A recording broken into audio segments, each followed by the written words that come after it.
Young Junk. Welcome to the Micheaux Mission, 2 Men, 1 podcast, every black film ever made. My name is Vincent Williams, and I'm joined as always by my partner. Hey, holla at your boy. This is Len, a.k.a. the Bat Tribble.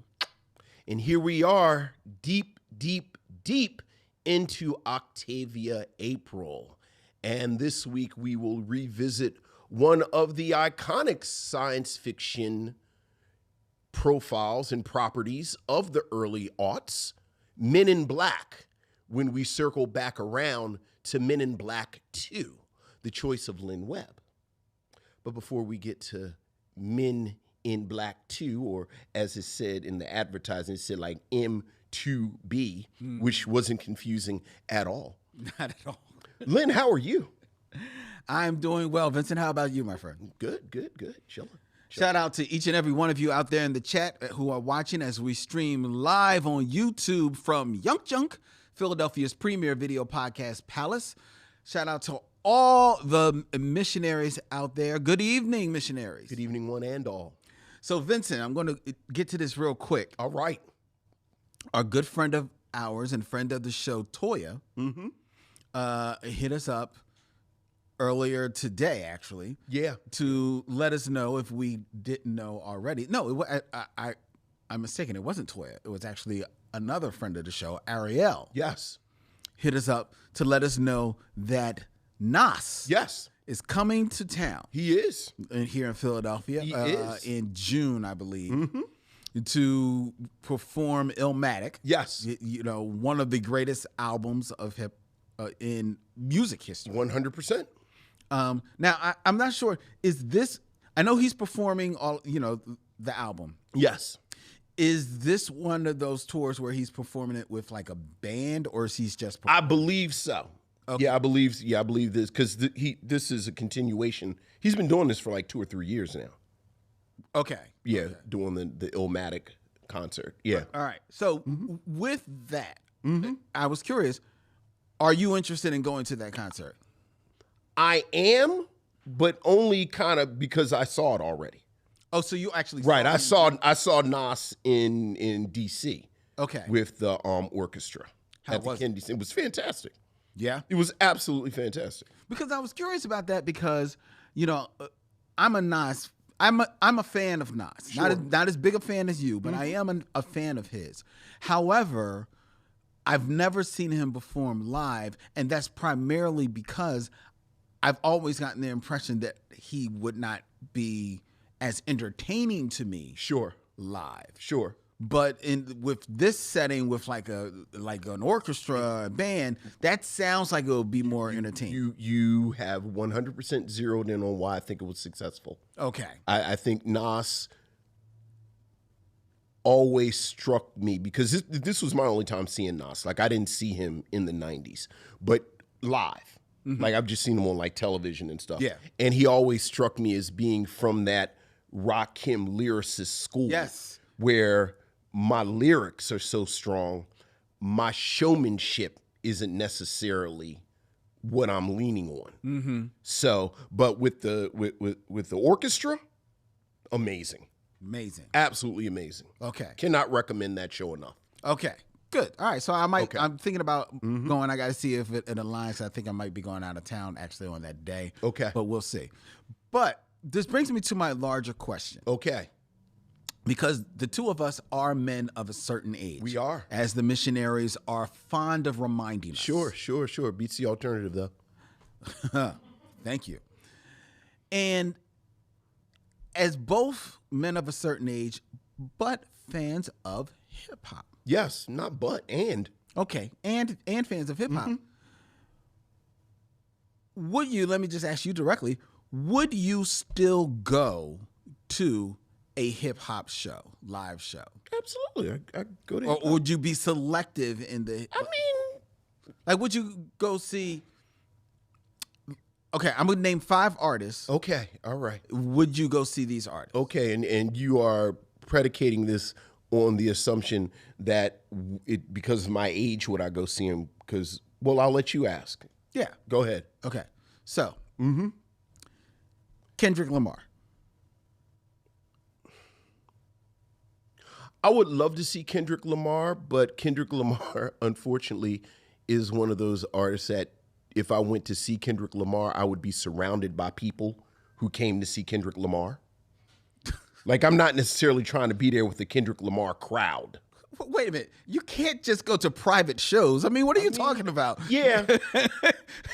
Like, I like Kendrick Lamar. I don't really like young people like that. See, and this is my question. Right, yeah. This is my question. Right. All right. But that's not a reflection on Kendrick Lamar. No, it's not. Right. No, it's not. But Right. Like, this is basically the Roots picnic question. There you go. Yeah, this is the Roots picnic. Because you will go to the Roots picnic. No, I wouldn't. You wouldn't go to the Roots No, picnic? no. I mean, the Roots picnic is basically... My daughter has been trying to convince us to go to the Roots picnic for like 2 years. Why wouldn't you go Too many young people. It's too many young people. But that's going to be... And I love y'all. I love y'all in your space. But yeah, I'm not trying to be nowhere. It's too much weed. No. Okay, well, first of all... Okay. First of all, let's set your definition on young.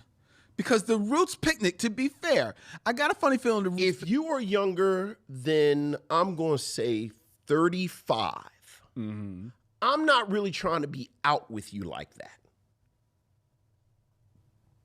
But the Roots picnic, you don't think there would be a pretty much a nice little demographic? And now I'm having the conversation with my daughter. That probably This has been her 25 into This has been her argument for 2 years now, and maybe I'm telling you, it would be. All right. Oh, you got some more people to say besides Kendrick Lamar? I do, but you pretty much have answered the question. Like who? I mean, if you wouldn't go to the Roots picnic, who else are you going to ask besides Kendrick Lamar? I mean, well, damn. Okay, I was gonna ask Kendrick Lamar. I was gonna ask Lil Nas X. I don't like Lil Nas X's music. Okay, well, I didn't know. So no, I'm not going to see Lil Nas X. God bless the brother, but yeah, I didn't know. Right. I guess she would maybe still do a show. MC Light. Oh, I definitely go see MC Light. Okay. Oh, 100%. Okay. Is she coming? Is she going to be somewhere? Not that I know of. Okay, yeah, I'd love to go see MC Light. Calm down. Okay, all right. Yeah, that's probably a good show right there. Okay, calm down. All right. Wu-Tang.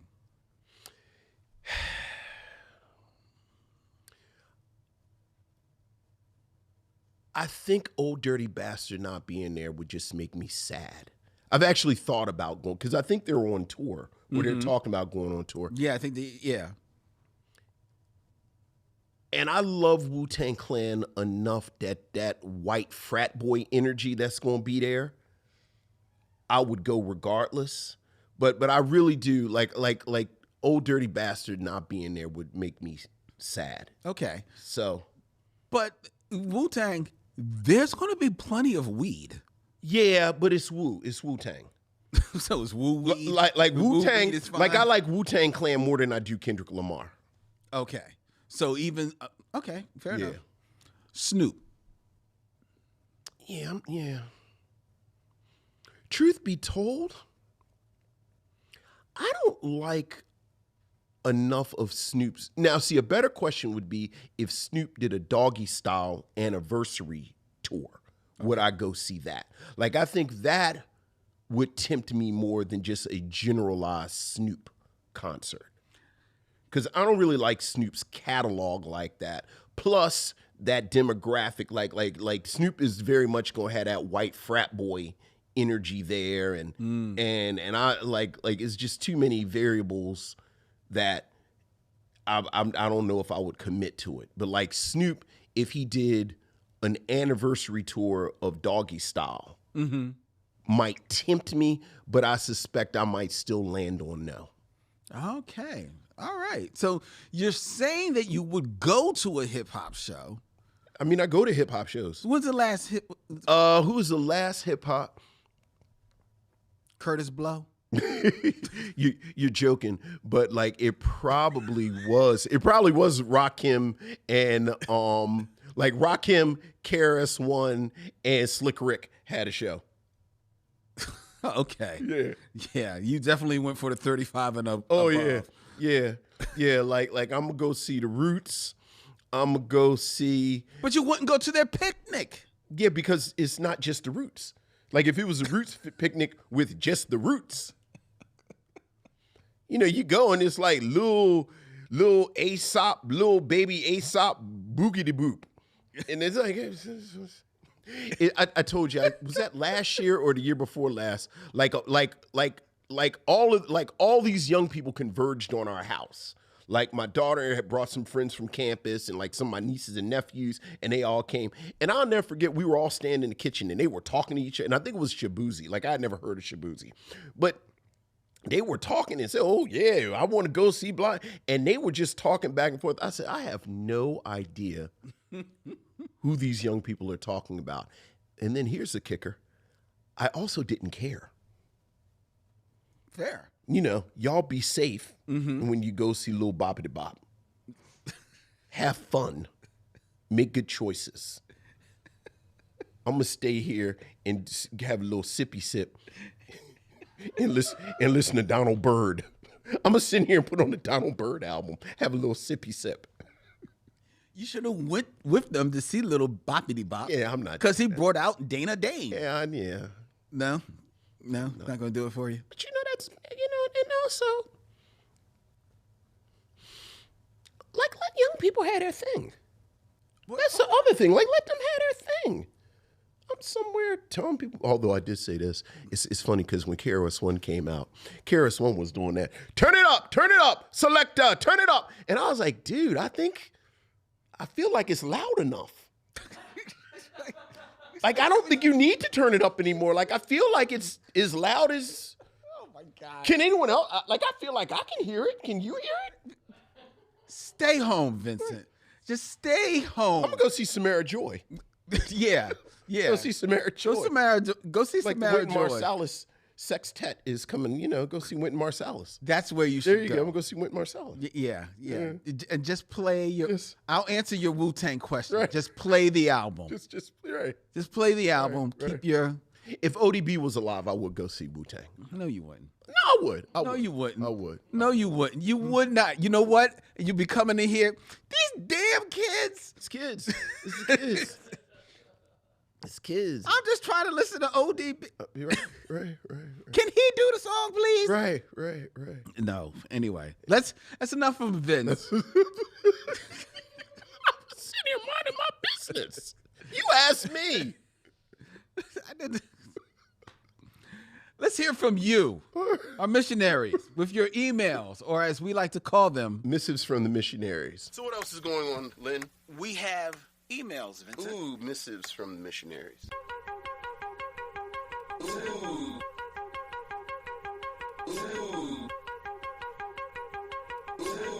Missives from the missionaries.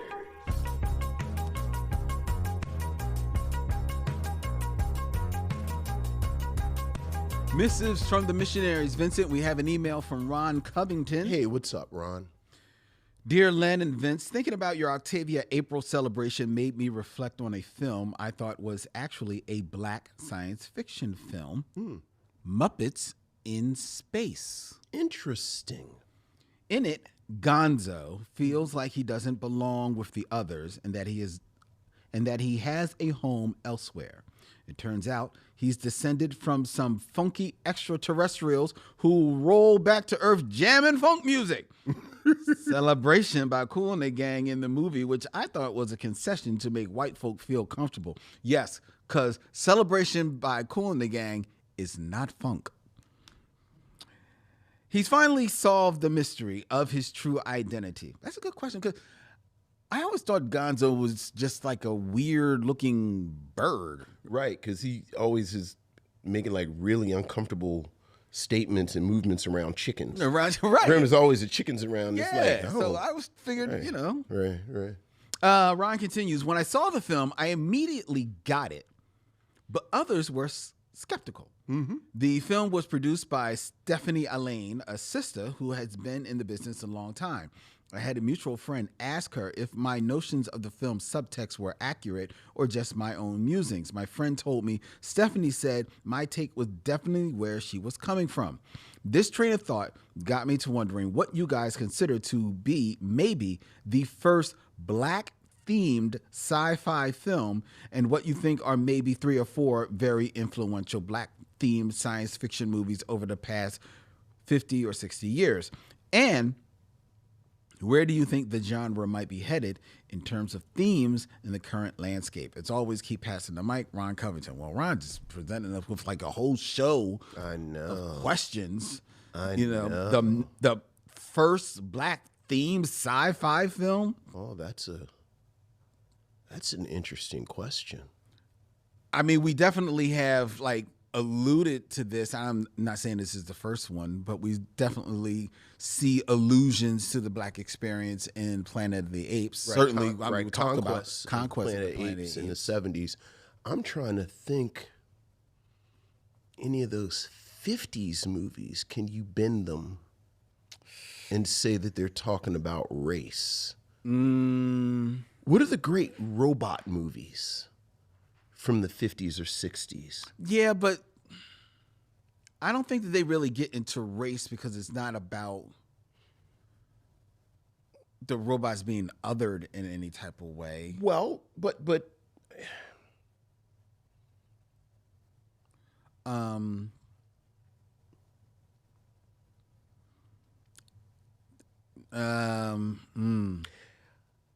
yeah, see, like things that come, see, and that's the other thing. The movies in the 50s didn't play around with this theme as much as television by way of the Twilight Zone. Right. Because I'm thinking like the ones that are coming to my mind are Twilight Zone episodes. If we could pause the show for like 2 hours, I would love to watch Forbidden Planet. Because remind me Forbidden Planet. I'm pretty Forbidden Planet is just The Tempest. So it's Shakespeare's The Tempest, but it's in space. And Robbie the Robot, I believe, is the Caliban character. And Caliban lots of people have seen him as racialized. But I don't remember. Robbie the Robot is not racialized. Well, that's what, like, I remember he was just sort of it was just sort of the spectacle of a robot. Exactly. But I also don't remember, because when I think of Robbie the Robot, what I'm always thinking of is obviously Lost in Space. Like, I don't remember what he did in Forbidden Planet. I feel like I just watched that again within the last year. Couldn't make it through it, to be honest. It's not that. I mean, it's a spectacle. Like, it's kind of interesting to look at. And I think the whole idea was just that, like you just said, it was Robbie the Robot. Right. You know, robot. It wasn't so much. Like, I certainly didn't see any type of coding in it. And I can't remember. What are the big robot movies? We're gonna have to get off of this because this will distract me forever. But why? I'm curious why you immediately go into robots. Because that was the code. Like, that was what Asimov and Arthur like them 40s 50s dudes. That's what they did. Like, we can't write about race, so we're gonna use robots. And the robot series is all race stuff. Well, our associate producer, Mo Poplar, I mean, he's trying to put together a whole podcast, got a whole like theory around the movie Frankenstein and the story of Frankenstein's monster having, like, you know, racial undertones to it as well. So, I mean, and that's sci-fi-ish. I guess maybe it leans more horror, but we really do have to get off of this. See, because we really do. We're inching closer to the rabbit hole. No, right? Because Aaron Frost said Invasion of the Body Snatchers, but Invasion of the Body Snatchers is more the Red Scare. Like, your neighbor looks exactly like you, but he's really a communist in disguise.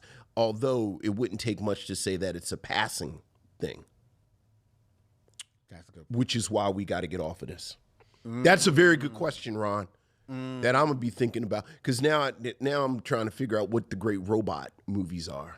Well, then you just said passing, and that made me think of what's the movie where the War of the Worlds guy comes down and he is passing as a human being for a little bit. Oh, I don't remember that in War of the Worlds. I'm pretty sure that's War of the Worlds, because War of the Worlds is the one that Tom Cruise did the remake. Right. It's another one. Are you talking about The Day the Earth Stood Still? Is that the one that they remade with Keanu Reeves? Yes. Yes, that is it. Yeah. That's the one I'm talking about. Yeah. That's the one I'm talking about. Yeah, that's also a lot of red scary. That's actually fear of the atomic bomb stuff. Yeah, but he does kind of like walk amongst the people to learn of the great movie too. The original or the remake? The original is really good. Is like really like noir almost. Mm-hmm. Yeah. Mm-hmm. All right, but go ahead. Okay. Go ahead. Thank you, Ron. Thank you, Ron. We're not taking debate. That's right. I stay on task. We're not taking debate. But right. A lot of good questions. Yeah. Let us know when you get your podcast up. Yeah. All right. We got another email. This is from Michael Sykes. Hey, what's up, Michael? Hello, Len, Vincent, fellow missionaries. I recently caught your discussion highlighting King of Rock and Raising Hell as Run DMC's standout albums. While those are undeniably influential, I believe their 1984 self-titled debut deserves equal recognition. Tracks like It's Like That, Rock Box, Sucker MCs, and Jam Master Jay were groundbreaking, introducing a raw minimalist sound that set a new direction for hip-hop. Post Raising Hell, Run DMC's notable contributions include Run's House, the Festives' Christmas in Hollis, of course, and Down with the King, the latter benefiting from the production prowess of Pete Rock and CL Smooth. I will definitely give him that. Run's House is Christmas in Hollis and Down with the King. All right, solid. Over the weekend, I delved into a lesser-known facet of early hip-hop, ballads by pioneering artists. Curtis Blow's All I Want in This World Is to Find That Girl showcases his versatility beyond rap. Grandmaster Flash and the Furious Five ventured into melodic territory with tracks like Dreamin', Yesterday, and You Are. Additionally, the Sugar Hills Gang's Here I Am. These explorations reveal the genre's early experimentation and depth. I'm curious, were you aware of these tracks? I'd love to hear your thoughts. Warm regards, devoted fan, Michael Sykes. Hey, you know, how you feel about the hip-hop ballads? I mean, I feel like I know Curtis Blow's track. I'm not a big Curtis Blow fan, so it's like, all right, whatever. Grandmaster, the Grandmaster Flash tracks, maybe I know them and I just can't bring them to my head. You know. Okay. Yeah. I think I'm hearing Dreaming now. Yeah. And that's, they are what they are. Yeah. Sugar Hill, okay, it's whatever. But I do like when hip hop goes a little softer, little, some R&B, a little melodic. I don't have any problem with them. Some of my, favorite ones, going old school, well, we always talk about LL Cool J. Yeah. Hey Love. Yeah. Which basically is a duet with Boys to Men. But if you want to go old school, you can also go to Houdini. Yeah. Do you remember Houdini? No, yeah, absolutely. One Love? Yeah. I mean, One Love to me, as far as I'm concerned, was the first hip hop ballad that was like a hit. Like that played everywhere, So I like a good ballad of hip hop. What about Your Heart and Heart? Yeah, I don't like it. I knew it. I don't. I knew it. I never have. I could tell. But more importantly, I'm glad he brought that up because here's my other hot take. I misspoke. I meant to say the only two good Run DMC albums were their self-titled album and King of Rock. I don't think Raising Hell is a good album. Okay, fair enough. Yeah, I think Raising Hell is a very spotty album. Okay. And then after that, like, Run DMC and King of Rock, and then I'm like he said, there are songs here like I got to do the buffet with Run DMC. Okay. All right. Fair. That's okay. That's your take. But you don't like hip hop ballads. I don't. At all. I don't. I don't want to hear all that from you. Why? I like Rakim. Like people in a lane. Man. I like Mahogany. I like Rakim's Mahogany. Okay. Which I contend is not really a ballad. Yeah, that's all I can do. Really? Yeah. So you don't like Hey Love by LL Cool? No. I don't like any of it. Like I didn't like I Need Love. Well, I Need Love. Like every time LL gets in that lane, and I appreciate that lane, it's a good lane. But yeah, And you didn't like One Love by Houdini? I don't really like Houdini. Okay. Yeah. That hurt me because Look, I was a huge Houdini Sure. fan. I mean, look, you're on the right side of history. But you don't like it because you don't want them to. I just don't like it. But you said you don't want them to do it. Like you MC. Feel like you don't need MCs to do. No, I don't need the softer side of MCs. I don't. Okay. That's interesting. You know, I'll do. So how do you feel about our singers that rap? Like who? Well, that call themselves rappers. BBD, Bobby Brown. Well, they are multi-talented. They are multi. Oh, so they're multi-talented. They're multi-talented. Well, that's not. Whoa. Well, that's not fair. Right. That's not fair. Right. That's not fair. Right. It's like or No. like Most Def can do. He can rap and sing. But like you rapping real slow and sexy. I don't need you rapping slow and sexy. What? That's not fair. Why can't they be multi-talented? Don't have to be fair. I'm not. What's that have to be fair? What's that have to be fair? What about Mary J. and Method? When Method raps and Mary sings? Yes. That's But it's fine. basically a duet. Yes, that's fine. Why are we yes. So that's fine. You gonna try and make me like what I don't like? Like I said, I don't like it. I don't believe you. You don't have to believe me. See how that works? I'm gonna take you to a hip hop concert where all they do are ballads. It's gonna be like Aesop this one and Aesop that one, and it's gonna be real loud. Special guest Houdini. Special guest Houdini. Yeah. And Shabuzi. I can't wait to go see Shabuzi. Oh, we should see Shabuzi. I was standing standing by the set. I was like, what the hell is a Shabuzi? We got one more email. Okay, all right. It's from Michael Lockett. My greetings, my brothers and fellow missionaries. Sweet Jesus, this was Polar Opposites Week. The Justice League versus the Bizarro League. For those of you new to the mission, Michael Lockett is a loyal missionary who is watching the films in real time with us as we are reviewing them. So he is watching Men in Black 2 for tonight, but also dipping back into the crates and listening to the show in order. Fun time. So, the Justice League versus the Bizarro League. The Old Guard, our film from last week, is one of the best live action adaptations of a graphic novel ever done. When I watched it when it came out, I kept thinking this film is blacker than people know.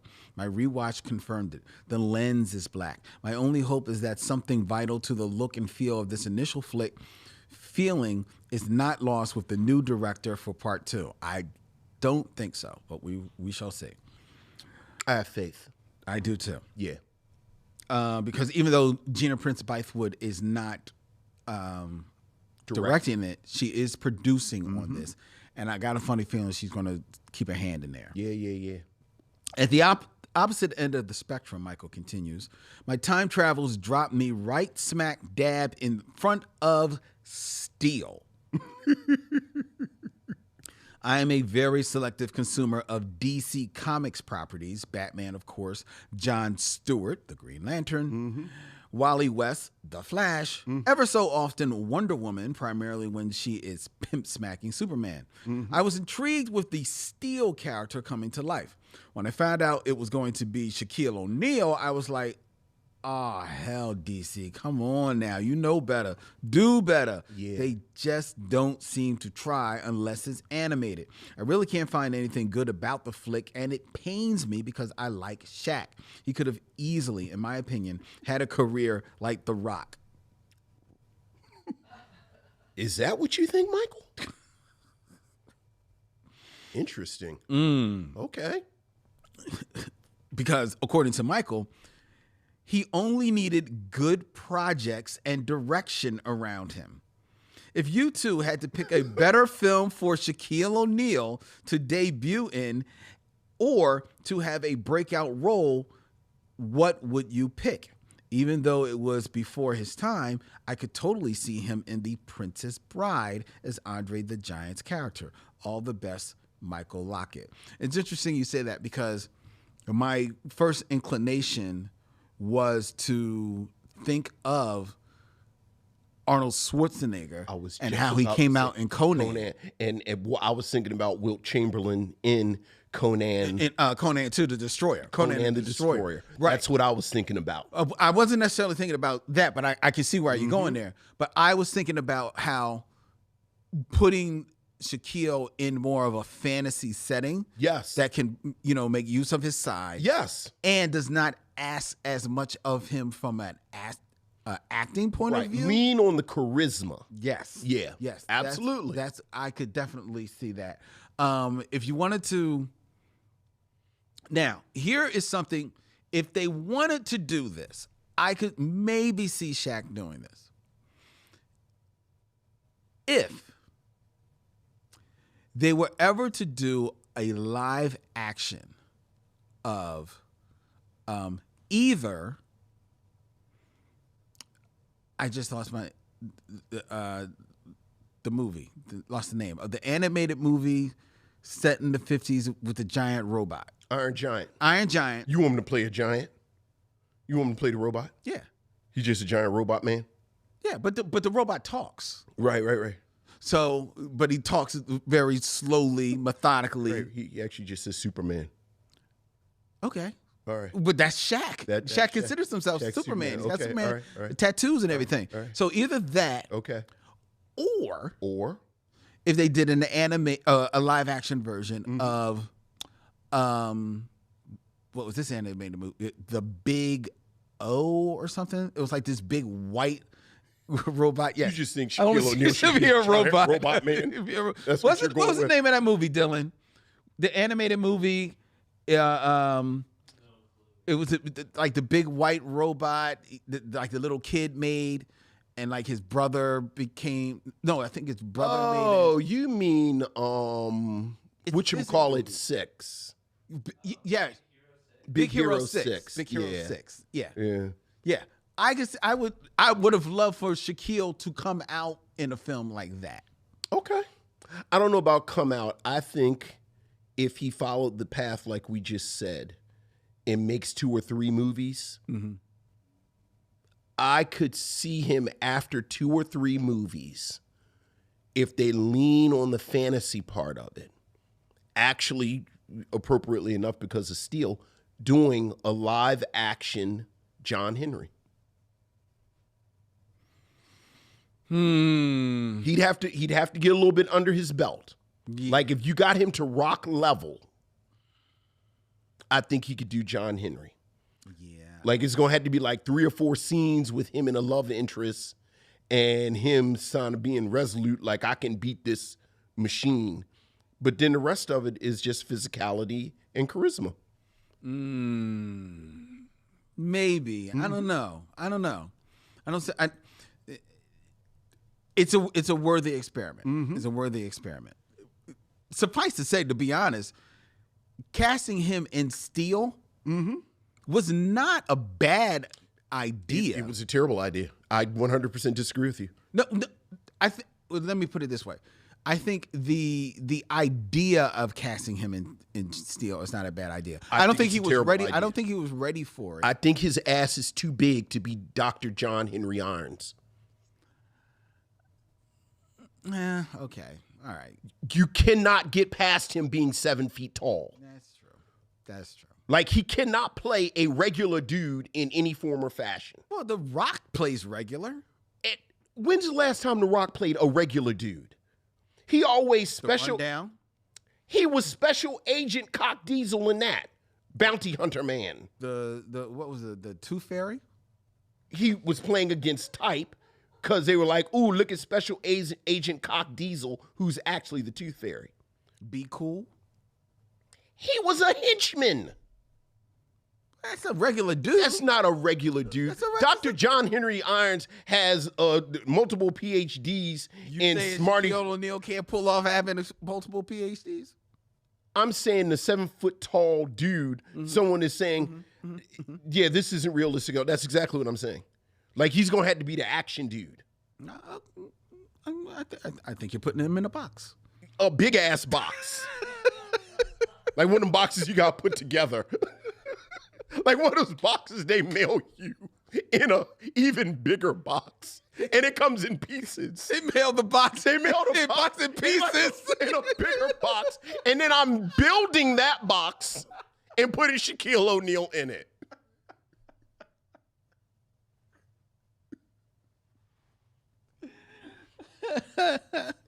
And then he had a secret identity. Like, we're not going to talk. Like, he had a secret identity, which is preposterous. Who is this mysterious 7 foot tall black man with a mask on?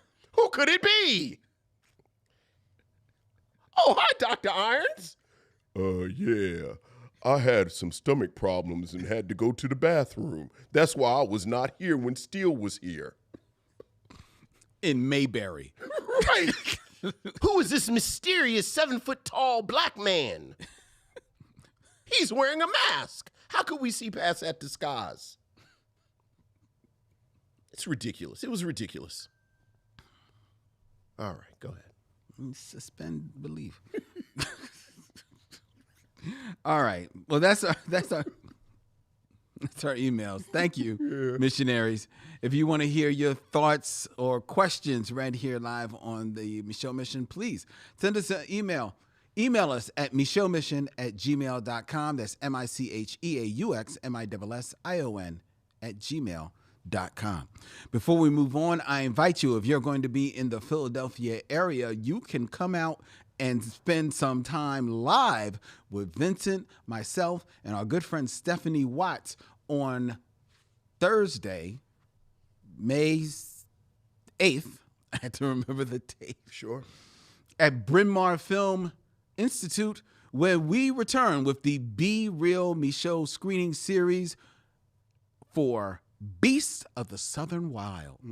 Tickets are on sale now at brynmarfilm.org. Come out, enjoy the film, listen to the talkback, and scarf up some free pretzels. Oh, yeah.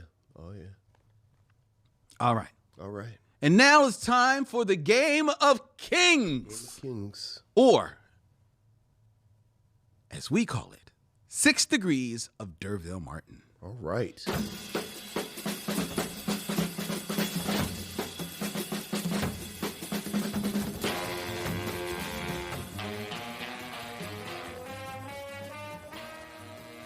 Six Degrees of D'Urville Martin, Vincent, where you have 6 films or less to connect the actors that I give you to that man who definitely could fill out Steele's costume. He could. D'Urville Martin. D'Urville Martin. That's right. D'Urville Martin is Steele. That works. All right, keeping it in theme, we're going to be reviewing tonight Men in Black 2. We are. Starring one Tommy Lee Jones, Lara Flynn Boyle, as well as Will Smith. Yes. So, Vincent, I present to you 2 other acting Smiths. Oh, some Smiths. All right.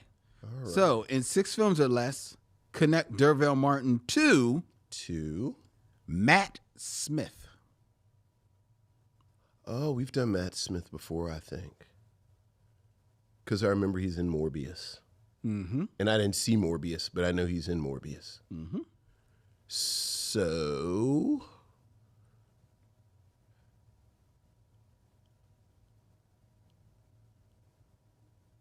So.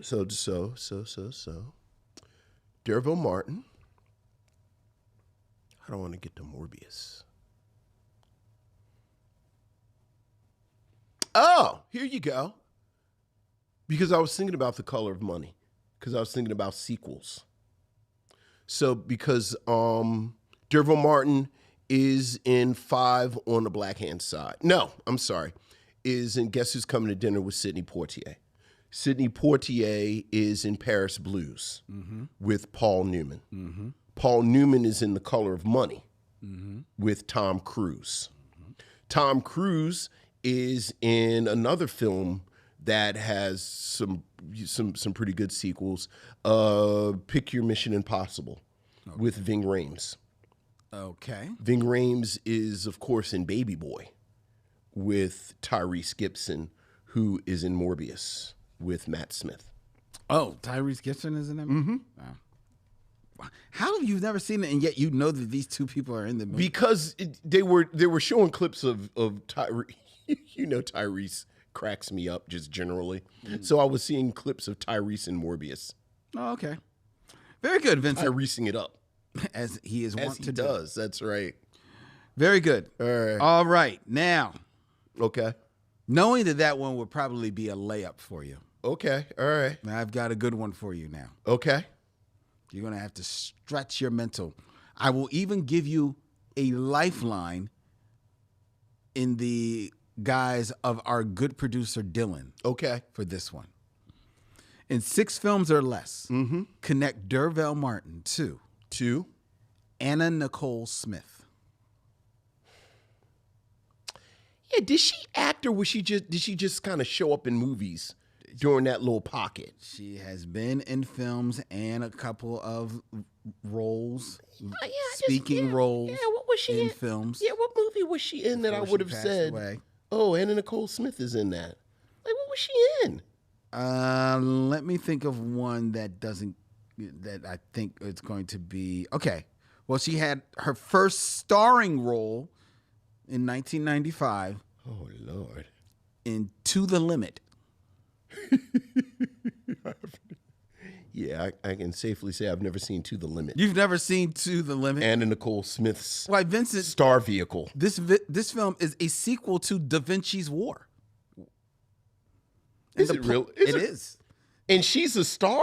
She's the star. I don't even know what Da Vinci's War is, but I'm now intrigued by a film that got a sequel. Is she in Da Vinci's War? No. So, but she stars in the sequel?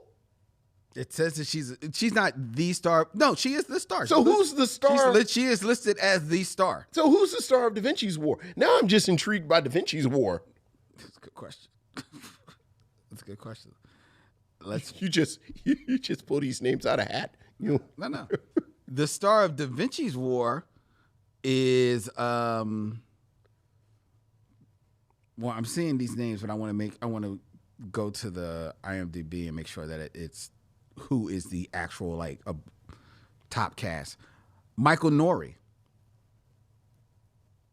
Oh, Michael Nouri. I know that name. Mm-hmm.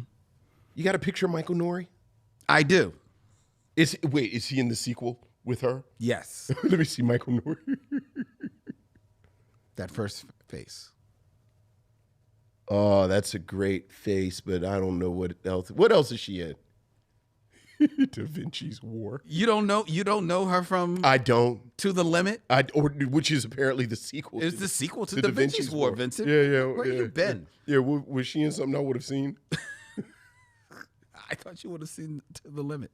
The sequel to Da Vinci's War. Well, I missed Da Vinci's War. And so there were so many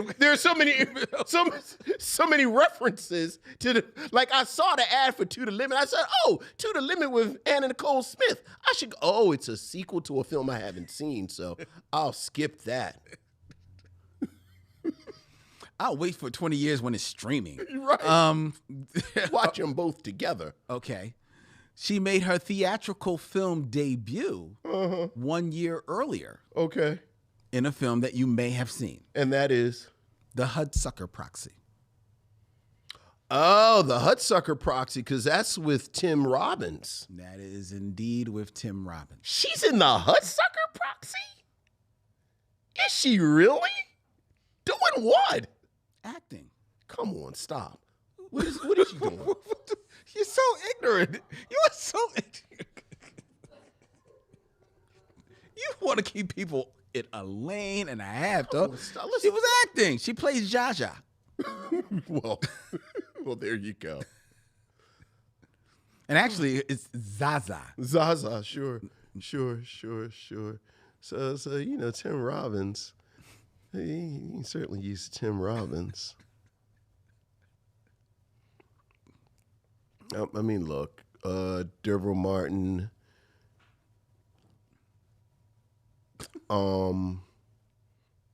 Five on the Black Hand Side, Dick Anthony Williams. Dick Anthony Williams, Mo Better Blue was Denzel Washington.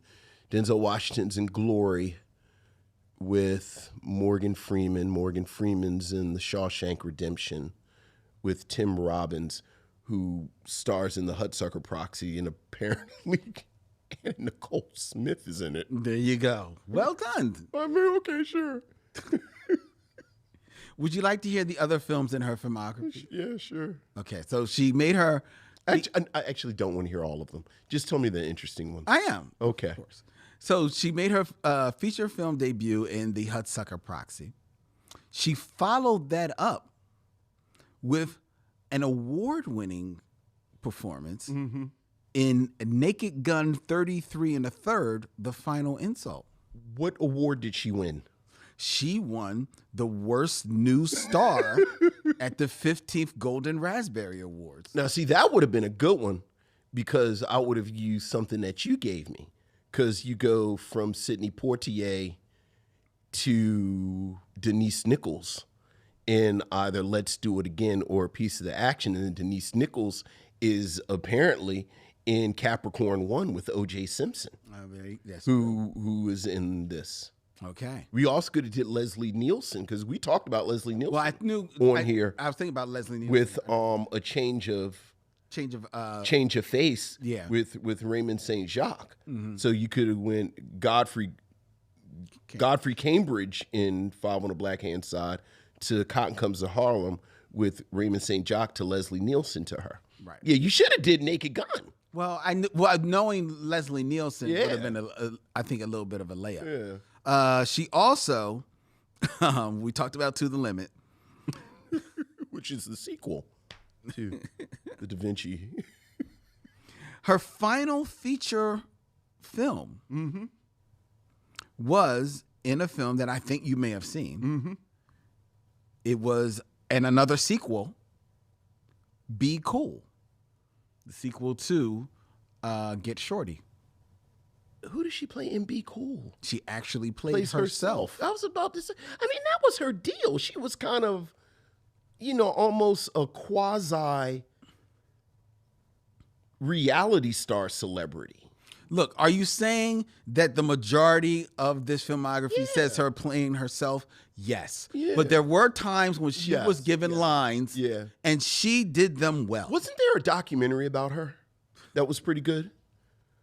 Because all jokes aside, I think she was a sad. Was there a good documentary or was there a documentary? A good documentary. Like, I thought there was something about I don't know whether or not there was a good documentary because I've never watched the documentary on her. Yeah. But on her filmography, there are about 4 documentaries about her. Yeah, I think it's one in the past 5 or 6 years that was actually pretty good. Well, those aren't here. Okay. All right. But all right, sure. And Nicole Smith. There you go. Sure. Well done, Vincent. Yeah, look. You got there. I'm mad you didn't do Naked Gun so we could talk about O.J. Simpson. We're fine. All right. We're fine. Well, there you go. You always talk about us not going into rabbit holes. And I know. And you always just be peeking I their know. head. They're all around. Jesus, man. All around. All right. All right, here we go. Let's get into our review of Men in Black 2.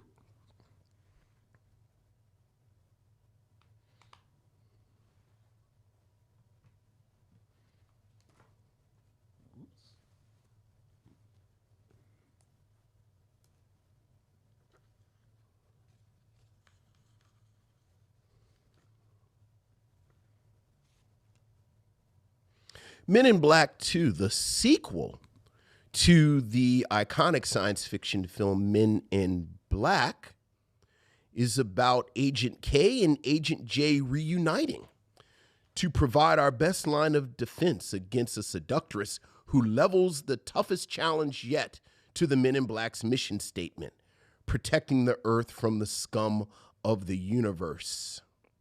Directed once again by Barry Sonnenfeld, who directed the first film, written by Robert Gordon and Barry Fanaro, Men in Black stars Laura Finn Boyle, Johnny Knoxville, Rosario Dawson, and of course, Tommy Lee Jones and Will Smith.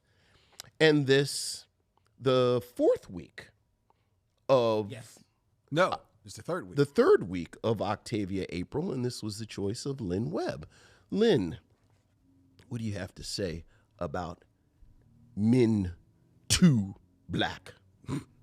Well, I'm going to start in talking about this by going back to a documentary that I watched this weekend. Okay. I watched this documentary that's available called Number One on the Call Sheet. Yes, which is an interview. It's two separate documentaries. Number One on the Call Sheet, Black Men in Hollywood. Number One on the Call Sheet, Black Women in Hollywood. Okay. Right? And it's a great documentary. If you find it, look for it on a streaming platform near you right now, Missionaries.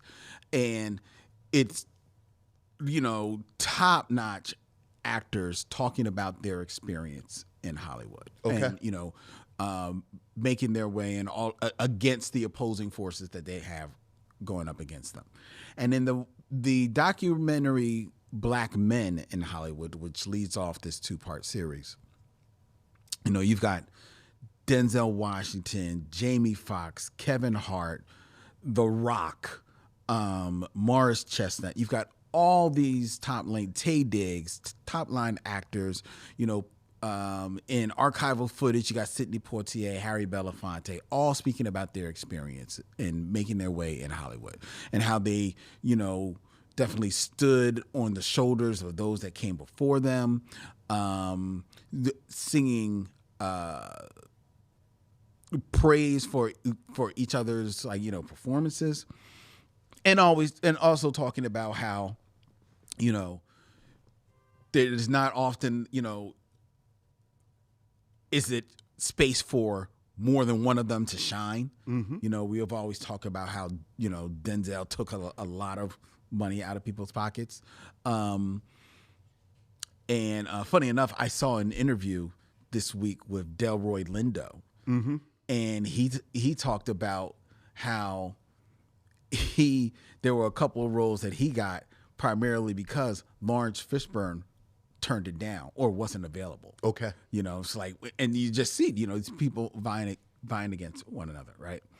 But it was curious in that documentary that they interviewed Will Smith, mm-hmm. because of all the actors that they interviewed, because they also definitely speak of Eddie Murphy, and Eddie Murphy is there talking about his time in Hollywood. Will talks about how he navigated his way through Hollywood and how he specifically and intentionally wanted to become the biggest movie star in the world.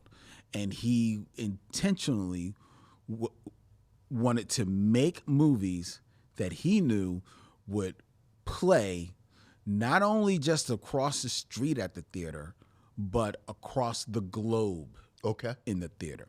He was determined to become the biggest movie star in the world, full stop, right? And that is what guided him in the movies that he made, the projects that he chose for a long time in Hollywood.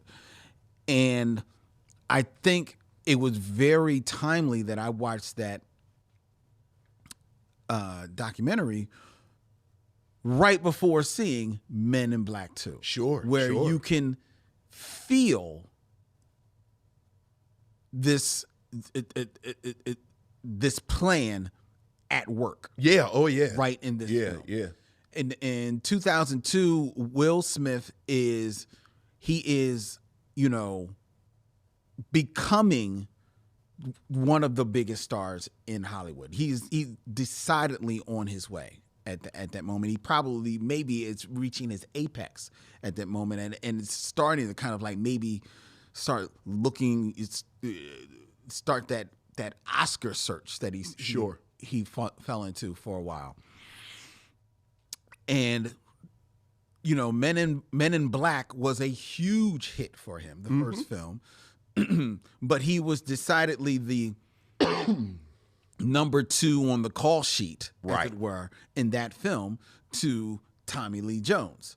But it was a huge hit, and it was a what they call a 4-quadrant film. It could play everywhere. It could play in the city, and it could play in the suburbs. It could play in the flatlands, and it could play in China. It could play in Australia, and in this film, where the sequel, where Will Smith is decidedly now number 1 on the call sheet, and Tommy Lee Jones, maybe he's 1B, but I think his name is definitely coming second. Right.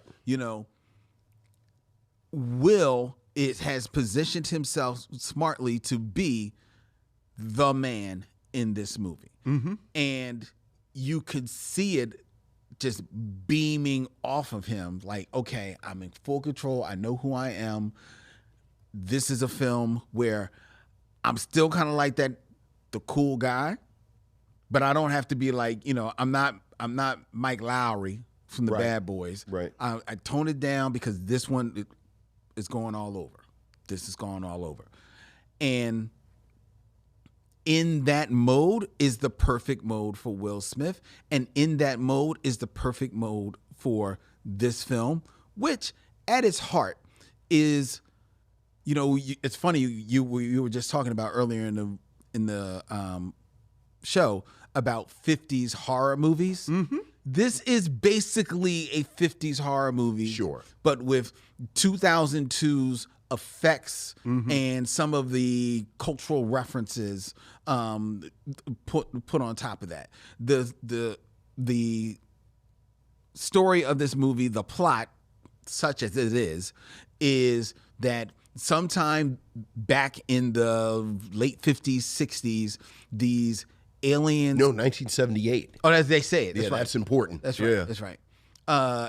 In 1978, aliens come to Earth. They're doing battle or something, and leave something on Earth, right? And an alien comes looking for it, and Earth, the Men in Black say, "No, it's not here. We sent it away. That's gone." And they leave. Well, lo and behold, the Men in Black were lying, and Man in Black was lying, and it was still here on Earth.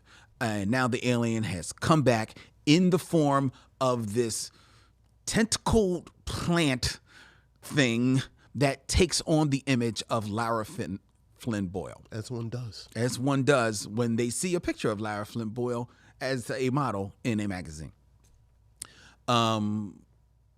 Then, through machinations, they discover that the person who had the secret of what was left here on Earth was Agent K, Tommy Lee Jones' character, who, at the end of the first Men in Black, was neuralized to forget that he was ever in Men in Black and just live his life as a postal worker. So now they have to deneuralize him so that they can get the secret of what was left here on Earth and in time so that it can return to space at this time to stave off some nuclear holocaust that is coming here to Earth. If that sounds convoluted or complicated, it's not, and it's very flimsy, and it's perfectly flimsy because it's just enough plot to hang a hat on so that Agent J, Will Smith's partner, can get rid of his bumbling partner in the beginning of the film, perfectly played by Patrick Warburton. Yeah. Can reunite with Agent K, and they can go off and do daring deeds in the film before they end off in big battle against Lara Flynn Boyle and her many tentacled vixen. That's it. In between, Rosario Dawson shows up as a love interest. in this film. Maybe. A little bit. Rosario Dawson still kind of a little young in her career at this moment. So not given a lot to do. Definitely basically the damsel in distress. She's very pretty. And that's what she's asked to do. This is 2002, so it is now the time of, there's a mixture of practical effects and some 2002 computer effects. Yeah. That, for 2002, they're not bad. You know, there's nothing crazy sophisticated like we have now, but they're not bad. I couldn't find in there, but I have the feeling if this movie wasn't released in 3D, it almost had like the feeling that it was trying to be 3D. Sure. But that might be that 50s aesthetic that you were which is what I was about. thinking, because there's a lot of times where the things are coming out of shooting at you. Yeah. You know, and I was like, and this definitely was around that time when films started, you know, like the 3D was starting to make a reemergence. But I didn't see anything that said that this was released in 3D. So I don't know. But even still, like you said, the aesthetic was still there, the effect was still there, and with the computer graphics of it even in 2D, it still was stunning. You know, not stunning, but it still played. Sure. You know, it landed, right? And the movie, it's a sci-fi action comedy, and it is funny. And I'm not going to say to me as I was watching it, and to be honest, while I knew, you know, like pretty much every Will Smith movie, I've seen them all at least up to a certain point, and seen them all in theaters, and found myself enjoying most of them. Sure. But there was a part of me that was thinking, like, I haven't seen this movie in a long time. Does it hold up? Sure, of course. Dated. Am I still going to find this funny? Of course. I still found a lot of it funny. Did I necessarily find Will funny? Not so much, but that's because, you know, sometimes a little Will in this lane can be a little grating sometimes. But he was fine. He was fine. The worms who are returning characters in this film, they had me cracking up. There's a bit where Will has to bring Rosario Dawson to them to hide her out because Rosario Dawson was a witness to these aliens coming to Earth. So he has to hide Rosario Dawson with the worms, and they see her and it's like, oh, hey, pretty lady. Like, once you go worm, that's what you'll yearn. I was like, yo, that was funny. I cracked up. I rewinded. And then there was another joke. He says something about, like, you know, they're on suspension because they stole from the duty-free shop. And then one dude slides like a carton of Marlboros off the bar. He's like, we were framed. I was like, I laughed. So I thought, I found. It's kind of like how Craig got fired for stealing boxes on his day off, and they said he didn't. But if you look in the background, you see all the boxes. You actually see the boxes. Right. So it's like, that was funny. Johnny Knoxville is in this movie. Johnny Knoxville, some people don't like Johnny Knoxville. I like Johnny Knoxville. You know, I like him. And he had a couple of funny lines in here. Lara Flynn Boyle, we talked about Anna Nicole Smith winning an award. Lara Flynn Boyle won a Razzie Award as well for this film for her acting performance. And I have to be honest, as someone who's never been a big fan of Lara Flynn Boyle, and most of my experience with her is off of the practice. Sure. I didn't think that she was great in this film either. I think that's everybody's experience. Well, you know, I don't know. I knew her off of the practice. I'm a fan of the television show that she did in Finland in the early 80s. No, she didn't do that. Right. She appeared at the Oscars a couple of times because she dated Jack Nicholson. Right. And she was sitting next to him. Right. That in The Practice is what I know her from. Yeah, And Men in Black 2. So, like, did she earn her Razzie for this movie? I think so, to be fair. I'm sure and actually, in looking up the information on this film, I saw that Famke Johnson was actually first. I would have loved to see that. That's an actress who I actually that would have enjoyed. been interesting. I would have loved to see her in this role. And also learning more about this film, Linda Fiorentino from the first film was actually set to return, but depending on what you believe, the producers didn't want her, or Tommy Lee Jones didn't want her back, and thus she is basically written off as you know, been deneuralized or so, or neuralized. But at the end of the day, you know, this movie filled with cameos. You got Biz Markie. This is also features, and it closes out for the mission the filmography of Michael Jackson. Yeah, because this is his final film role before his. Right, because this is after Moonwalker. Yeah. So this is his final moon role before he passes away in 2009. I guess technically, what would have been his final film role was the concert footage. Yeah, right. That's a documentary. That's documentary. Yeah. So, and Michael, you know, I remember it played big in the theater when it comes up. It's a solid bit. It works, you know. So that works. I also was taken in that when I watched this movie, and this is, you know, missionaries will appreciate this. I think you will too. Watching this movie, again, this is the type of movie that Eddie Murphy was trying to do with The Adventures of Pluto Nash. 100%. 100%. Of Pluto Nash, this is what he was trying to do. And you should see the documentary I just mentioned, number one on Call Sheet, because Eddie Murphy talks about Pluto Nash in that documentary. But he talks about because they paid him so much. Oh no, he actually talks about the film. He talks about the film. Interesting. Yeah, you should see it. I'll leave that for you. All right.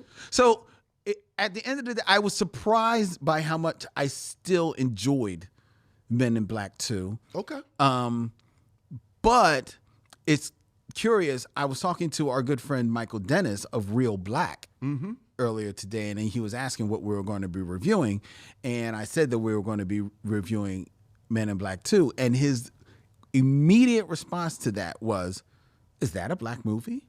Yeah. And that's a question that we have to answer. But before we do, I want to hear your thoughts on Men in Black 2. I think it's fine. I think the operative words that I had in my notes were cruise control. Like, I think all... Not Speed 2. No. I think all of the pieces... Like Dylan appreciated that. You have a different script writer. But, you know, I don't know if... Like, I thought the script in Men in Black was good. But I don't think the script was the real standout in Men in Black. Like, I think Barry Sonnenfeld's direction is solid from Men in Black to Men in Black 2. I don't think Tommy Lee Jones... nor Will Smith are doing anything extraordinary. Like, neither one of them are stretching. Not at all. But at the same time, you get the sense that they are present. You know, so cruise control. Speaking of the effects, I'm not a special effects guy, but I do, you know, I have a little makeup nerd in me just because of the Outer Limits and things. You can never go wrong with Rick Baker. No, you cannot. And a lot of the alien costuming and everything is first rate. And I just think all around, it's a solid film. And I mentioned The Color of Money, which is the sequel to The Hustler. Yeah. Because I was thinking about the fact, like, what are the really successful sequels, like the sequels that we talk about, that we say, I am glad that they continued the story from the first film. and I don't think The Color of Money is as good as The Hustler, obviously. But I like it. Like, it's Paul Newman. It's a young Tom Cruise. I think it works. Obviously, we talk about Godfather 2. We talk about Aliens. We talk about Terminator 2. We talk about Blade 2. And I was waiting for you to name your big one. What's the big one? Empire Strikes Back. Empire Strikes Back, which I think you can actually count as a sequel. And I think what all of these films, or the vast majority of them, have in common is that they're different films. Yeah. Like, they almost change genres in some of these films to I mean, because even Godfather 2, like, for everyone, you can watch Godfather 1, Godfather 2 together. Godfather 2 is a whole different vibe. It is. Than Godfather 1 because of the Robert De Niro section. And I think Men in Black 2 is as good as a sequel could be for a story that they didn't mess with it at all. As you mentioned, it is, even Kay who leaves the stage at the end of Men in Black. So you have like 25 minutes before Tommy Lee Jones comes back into the film. And the film, like, in my mind, that was the part of the film that lagged a little bit. Like, I think Will Smith is doing fine by himself. But there really is, what made Men in Black work was this energy between the two of them, between Tommy Lee Jones and Will Smith. Yeah. I think the story of the Men in Black, I think just as a plot, worked so well in the original one because we had never seen anything like this, like just this story. And you're not really adding to this story. It's really just another case for the Men in Black. The real star of, or the real standout for Men in Black for me, and we've kind of talked about this when we talked about Pluto Nash, appropriately enough, is this wonderful tone that Barry Sonnenfeld has with this Sonnenfeld with this kind of tongue-in-cheek, kind of post-50s aesthetic and 50s feel that, I think about something like Mars Attacks, which kind of had this, but was a little bit more mean-spirited. Yeah. You have that vibe, but we had it already. So nothing is really new. Not really. It really is just the toys that they get to play with, with the special effects. The dog and the worms, I thought were a little too, they were always a little too cutesy for me, but then I also understand I'm not necessarily the target audience. Exactly. Like, I think the target audience, as you talked about, like, they like the worms, they like the pug that talks, so you bring them out again. I didn't like any of that jackass period stuff at all. Like, for me, Johnny Knoxville is very much, it was like fingernails on a chalkboard. But I also understand it's 2002. And you kind of stick him in there over as his side character, and it's fine. You said Laura Flynn Boyle got a Razzie. I don't think she was bad enough. Like, she wasn't just, like, she really was part of the tableau. Like, everybody just sort of did their thing. Yeah, but in fairness, they didn't give her anything really to do. Right. Like, I don't understand what she got the Razzie for. Like they, they put her in lingerie for longer than I thought they should have. Yeah. But it was like, well, I guess. At the top of the movie. Right. I was Hello, kids. Right. It was like, well, I mean, I guess at some point she'll put some pants on. But I guess, look, I'm Laura Flynn Boyle. I get to be in the sequel to Men in Black. They told me to stand around in my underwear. This is what I have to do. And she did it. So, she did it fine. And she put some pants on. And then she was the bad guy. But it was very solid. We can talk about whether it's a black movie or not. I thought in my, like for me, the best gag is that moment between Will Smith and Biz Markie. Like, that's always been my favorite. And frankly, it's the only moment I remember, because like you, I'm sure I saw it when it came out. Maybe I've seen it since then, but there's nothing about Men in Black 2 that made me want to circle back around. No. Like if I'm in a mood for Men in Black, I'm going to watch Men in Black, which I think is a great film. And then this is a sequel to a great film that isn't bad enough to kind of be interesting. Yeah. Like something like Jaws 2 is fascinating to me because it's so terrible. Or I'm trying to think of like a terrible sequel where it's like, wow, I can't even believe it. Or like Godfather 3, which is like fascinating to me. But it's fine. It's an hour and a half. It is. Which I thought was striking. Well, like it was only an hour and a half. But a lot of that is because they had to do so much reshoots and rejiggering of the end of the film, because the end of the film originally had the Twin Towers in it. Right. And they had they had to cut all they cut all of that out. And so with cutting that out and like reworking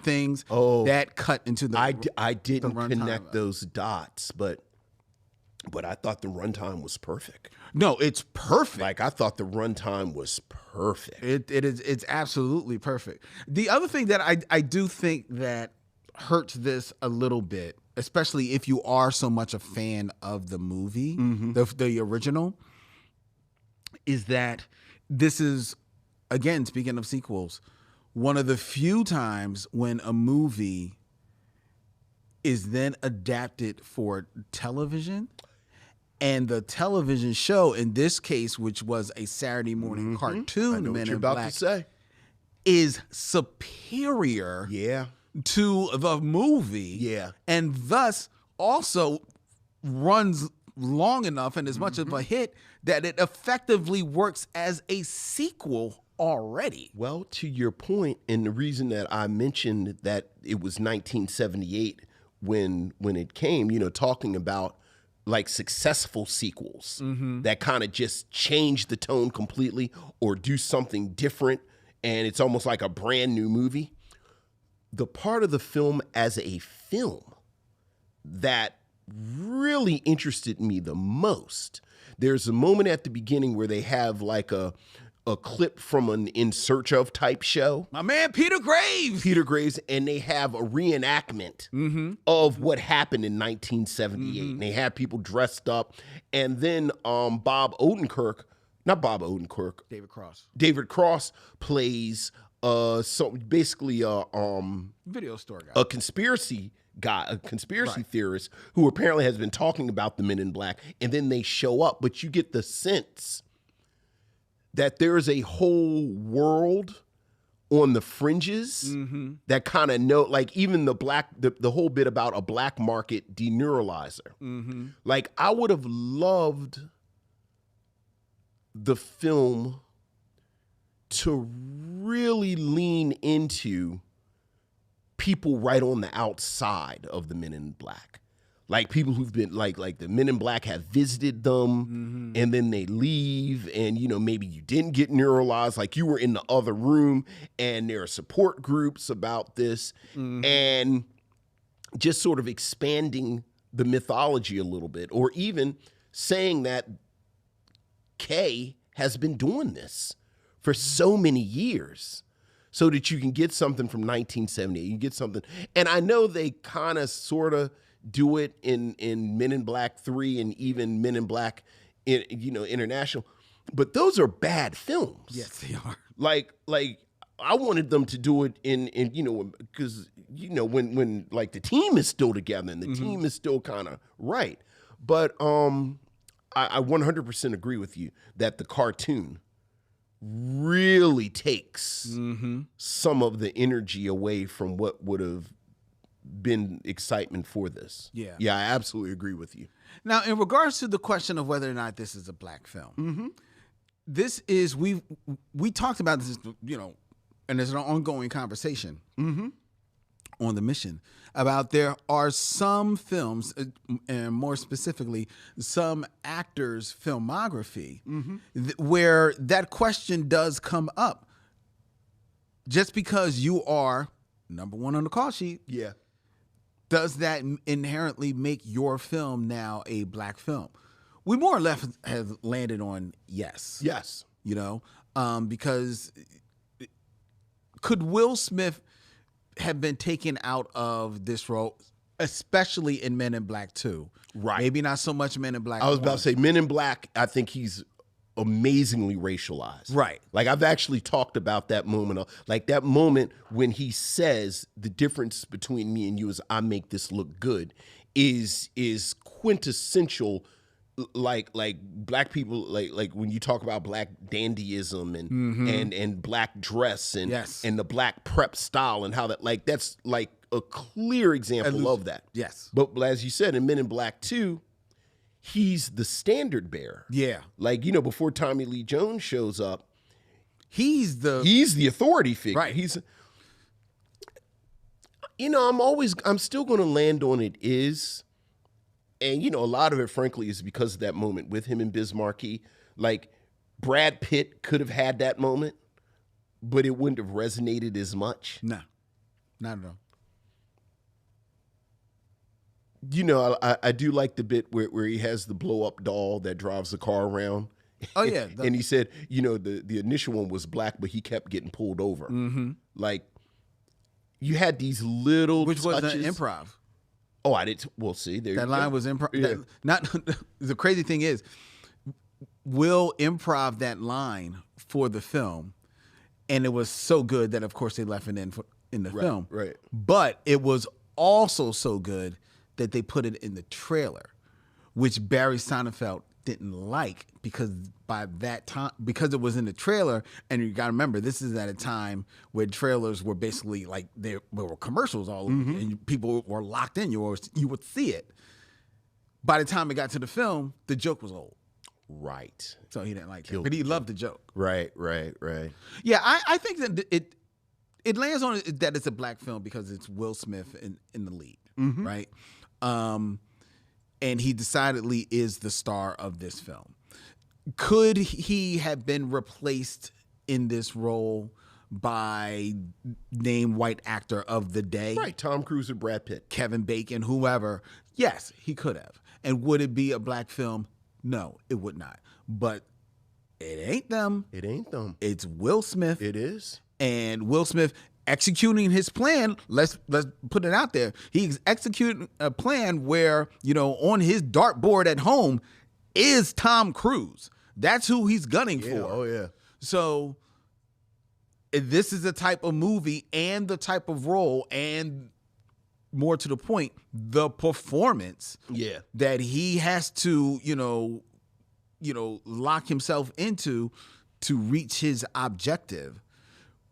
But still, this is a black movie. Yes. Now, my question to you, because I really am, you know, we've done sequels before, but this is one of the few sequels that we've done. My question is, for a sequel is always, do you think this film justifies its existence?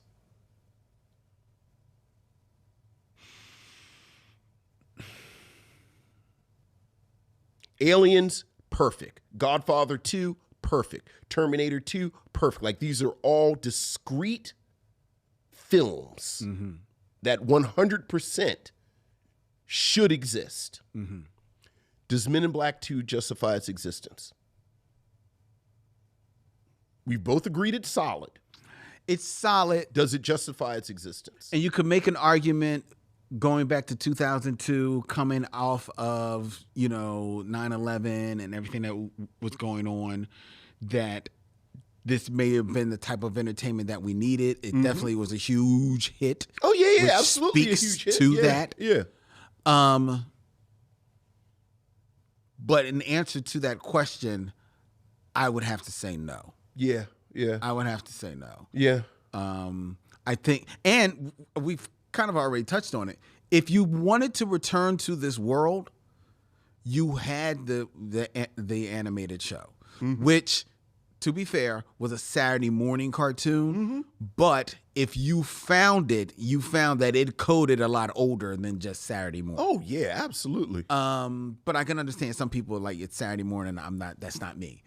But with that being said, the film itself, it's fine. It's fine. But I don't think it is fine enough that if in absence of the cartoon, if you want to land on Men in Black was good enough that I wouldn't mind returning to this world, I think you would have maybe wanted a cut above as far as just to answer your question. Mm-hmm. You went there because you wanted to go back there. Sure. You're locked in because of it looks great, the makeup, the special effects. It's got some funny lines. It definitely is family friendly for the most part. Absolutely. So you're gonna go there, but does it really give you what the first one gave you that you probably were looking for? No. And so I would have to say it doesn't justify its existence. Follow-up question. Does it not justify its existence because of how good Men in Black was? Yes. I agree with both of those statements. Yeah. I agree with, like I think Men in Black was so good that the bar was so high. Mm-hmm. If you can't clear it, you should have left it alone. Exactly. If it was a more average film, then sure, go back to it. But I think Men in Black is actually a really special film. Like I think the alchemy of Men in Black is something, per our conversation about Pluto Nash even. Like I think people have tried to repeat it. I mean, hell, Barry Sonnenfeld and Will Smith tried to repeat it in the Wild Wild West, which, while I don't think it's as bad as everyone has always said it was, it obviously isn't as good as Men in Black. I'd have rather they left it alone. Right, but I'd rather they left it alone. I am going to push back on you a little bit, if I heard you correctly, in that I think Men in Black was an excellent film. Yeah, oh yeah. And I think it created a world that, if you were a fan of it, I certainly was, I wouldn't have mind returning to. Why I look forward and love the animated cartoon. Mm-hmm. And I wouldn't have been, even still wouldn't have mind returning to it in a feature film.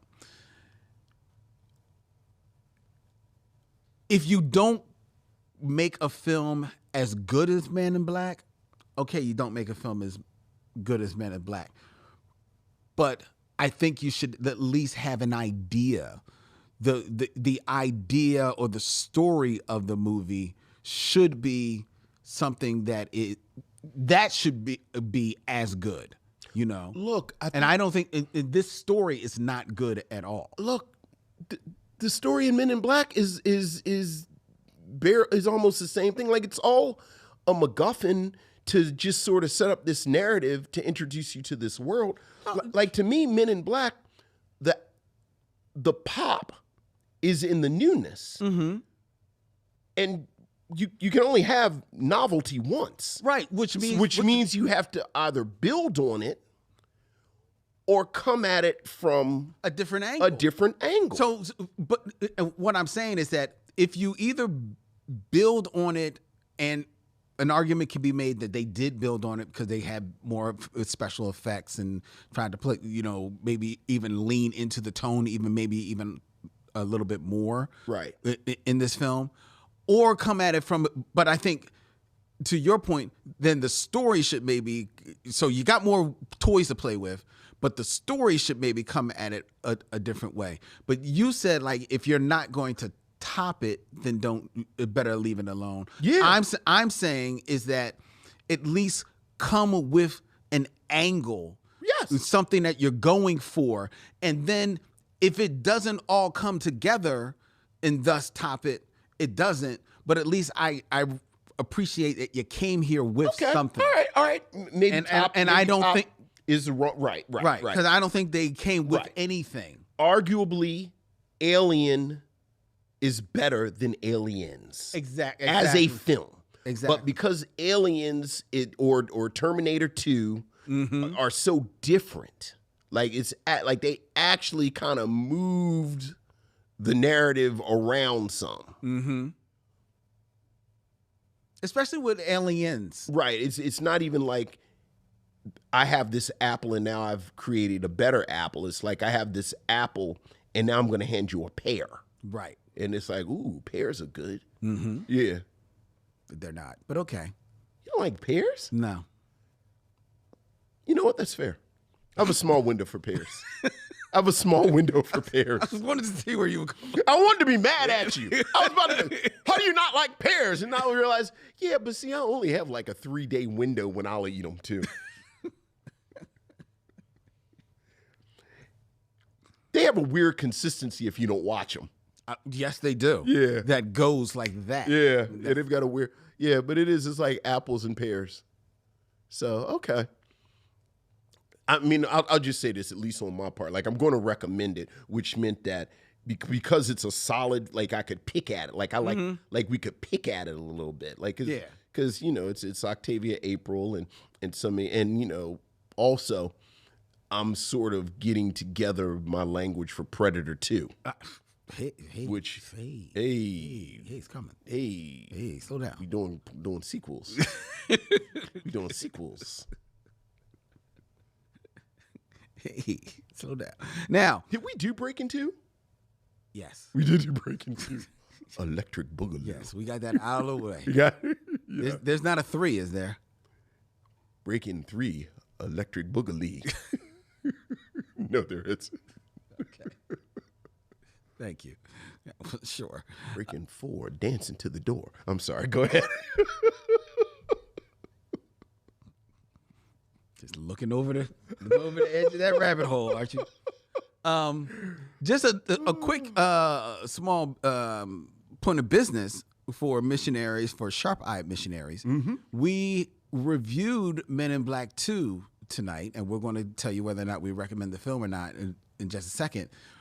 But it is not lost on us that along this mission, we haven't reviewed Men in Black. Yeah, not officially. Not officially. What happened? What had happened was is that back in 2018 or 2019? I'm not sure. I think no, it's 2019. Mm-hmm. In 2019, we actually did a live podcast at Blurred City Con in New York, where our good friend of the show, Ryan Sands, actually joined us live in person to review Men in Black for the audience. So in our mind, we were like, we've reviewed Men in Black, but that wasn't recorded. Right. So technically, it never came up on the mission. It's apocryphal. It was. Yeah. It was. So we actually started to do a 180 and just do Men in Black. But we said, no, we'll do Men in Black 2. And then we're actually going to reach back out to Ryan and see if he's available. And we will properly review Men in Black here on the show. Mm-hmm. And then, hey, who knows? Then Ryan can join us for Men in Black 3. Men in Black 3. We're so so tired.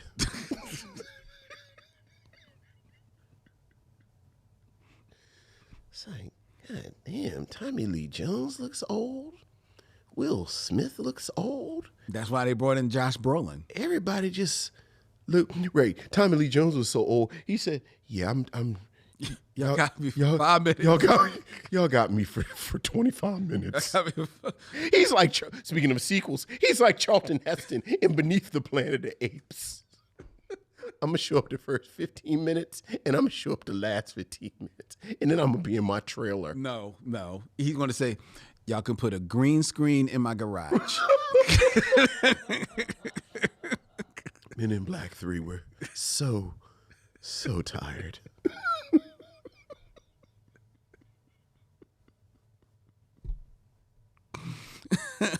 Men in Black 3, sponsored by Casper Mattresses. Men in Black 3. You paying me how much money? Oh my God, I guess I can't really. I guess I gotta wake up. Oh my goodness. Guess I can't really turn that down. Ooh. I'm rich, but I ain't rich enough to turn down that kind of money. All right.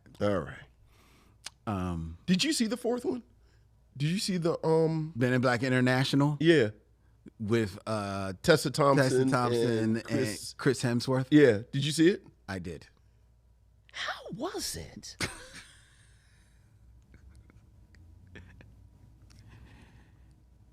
It's not a black film. Was there any connective? Because I guess Rip Torn had died already. Rip Torn had passed away. They didn't bring any of the puppets back or nothing. I don't remember them being in there. I don't remember. The worms may have shown up. It's a dude. I was eating my pretzel bites. Trust me, it was not my decision to go see this film. It was not my decision. Yeah. At that time in my life, it looked dire. It was.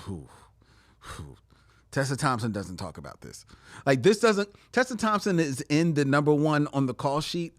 Black women. She doesn't. And this is one of the films where she probably is close to #1. She doesn't mention. She doesn't mention it at all. At all. Yeah. So, but you said that you would recommend. I would. Look, it's solid. Yeah. It's solid. It's solid. As you said, this is perhaps the height of Will Smith's ascension as a global superstar. He's nearing as you mentioned, this is about the time that he begins to pivot and become more actorly. Yeah. So he's got a couple, like 1 or 2 more action right, but like the films, popcorn Will Smith, this is like and he looks surprisingly young in this too. Yeah, he does. Like I was like, oh my God, he looks it's like a kid. Yeah. So you know, Tommy Lee Jones and Will Smith, I thought their chemistry continues. Tonally, I thought the tone is still solid. I love the Rick Baker effects. Like I'm a Rick Baker guy. It's an hour and a half, so it's zippy. You know, in and out, nobody gets hurt. Yeah, I'd recommend it. Yeah. I mean, obviously watch Men in Black first. Yes. And then, but yeah. I recommend it too. I would recommend it as well. It's fun. It's solid. It's family friendly. If you haven't shown it to your kids, this is a perfect movie. If you haven't shown it to your kids, you want to, like kind of like relive your, childhood or your teens. Throw this on. There's enough in here that they may enjoy too. I watch it with my 9-year-old, and you said he enjoyed it. Yeah, yeah, because it is fun. It is fun, most definitely. And then go find Men in Black the animated series. At least if you can find the first season. I wonder if that's streaming. Oh, that's a good question. You keep talking. I'll look. It's 2 of us. Yeah, go find that because that is worth watching, especially the first season. All right. Now, before we tell you again the movie that we're going to be reviewing next week on the Micheaux Mission, I invite you to share all of your thoughts and concerns with us by email at micheauxmission@gmail.com. That's MICHEAUX MISSION@gmail.com. All 4 seasons are on Tubi. Everything's on Tubi. The world is on Tubi. Yeah. I think when it's all said and done, Tubi is going to be the real story of this moment, of this streaming moment. Like the next big story after Netflix. I mean, Netflix is the story. I think this is going to be the stealth story. Like I think Netflix and all of the big marquee streaming services kind of suck all the air out, but I think there's something really going on Tubi. Okay. Like I think Tubi is. I know you watch a lot of Tubi. It is remarkably useful for something just like this. Okay. So you're gonna go home and watch it? At some point. I'm in the middle of like 3 or 4 10,000 things. I've got 10,000 things going on. You do. Yeah. You do. Right. All right. You can find the Micheaux Mission on the social media of your choice. You can find us on Instagram. You can find us on Facebook. And you can like and subscribe to us on YouTube at Micheaux Mission, where you can subscribe, hit the bell, be notified of when we put up our videos, when we put up our shorts. There's a big popular one about Vince talking about Morris Day and Bruno Mars. Go check it out. And when we be notified of when we go live right here from Young Chunk, Philadelphia's premier video podcast palace. If you want to book yourself in one of the many studios that they have here at Young Junk, they're actually building new studios as we speak, then you want to get in touch with our Dylan at youngjunk.com. That's DYLAN at youngjunk.com. The Micheaux Mission is also available as an audio podcast on the podcaster of your choice, whether it be Apple Podcasts or Spotify. You can find the Micheaux Mission right there, which is a proud member of The Podglomerate, thepodglomerate.com. They make podcasts work, such as ours, which will be returning next week here at Young Junk for our review of Vincent's selection. You've heard him he's been talking about it actually all month. So we're going to be reviewing Predator 2. Predator 2. Starring, of course, Danny Glover. Yeah. Next week here on the Micheaux Mission. Until then, he's Vincent, I'm Len, and in parting we say, we'll see you when it's time to meet again.